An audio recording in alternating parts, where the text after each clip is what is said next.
Қазіргі таңда физика-техника факультетінде еліміздің ғылыми әлеуетін техникалық құрылымын көтеруге бағытталған 60-қа жуық оқу бағдарламалары дайындайтын 5 күрделі, іргелі кафедралар бар.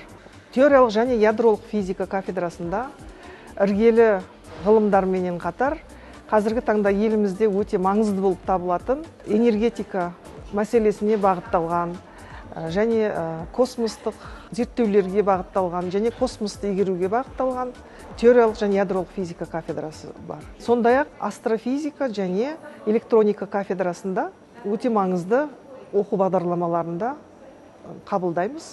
Ол жерде қазіргі таңда енді электроника өте маңызды сала болып тұр ғой. Сонымен қатар осы көптеген іргелі бағыттармен айналысатын ғалымдарды, инженерлерді дайындайды.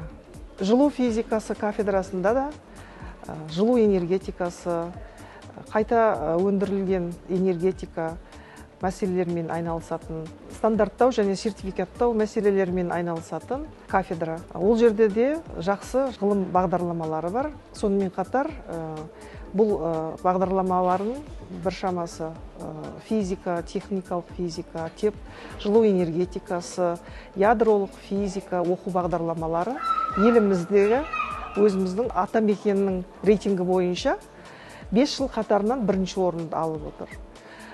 Сондай-ақ плазма және нанотехнология және киберфизика кафедрасында да көптеген іргелі мәселелермен айналысатын және инженерлік мамандықтарды дайындауға, электроэнергетика мамандығы қазір жастардың арасында өте көптеген сұраныстарға ие болып тұр. Сондай-ақ биыл қайтадан ашылған қатты дене және жаңа материалдар технологиясы кафедрасында да өте маңызды мәселелермен айналысып отыр. Және айта кететінім, осы кафедра базасында материалтану ғылымдары деген Қытай Солтүстік Батыс политехникалық университетінің филиалы ашылып, биыл бірнеше магистрантымыз қос елдің дипломын алып шықты. Магистрлық дәрежесін иемденіп, сон дипломын алып, қазір келіп отыр. Өте бұл қуанышты жағдай болып отыр. Сондай-ақ осы біздің факультеттің базасында МИФИ университетінің филиалы да жұмыс жасап отыр.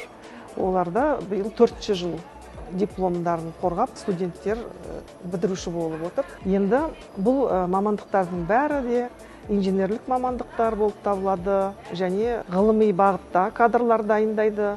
Сондай-ақ сұранысқа ие, яғни 90% пайызбенен жұмысқа орналасу көрсеткіштері өте жоғары болып табылады. Құрметті талапкерлер, біз сіздерді Әл-Фараби атындағы Қазақ ұлттық университетінің физика-техникалық факультетіне шақырамыз.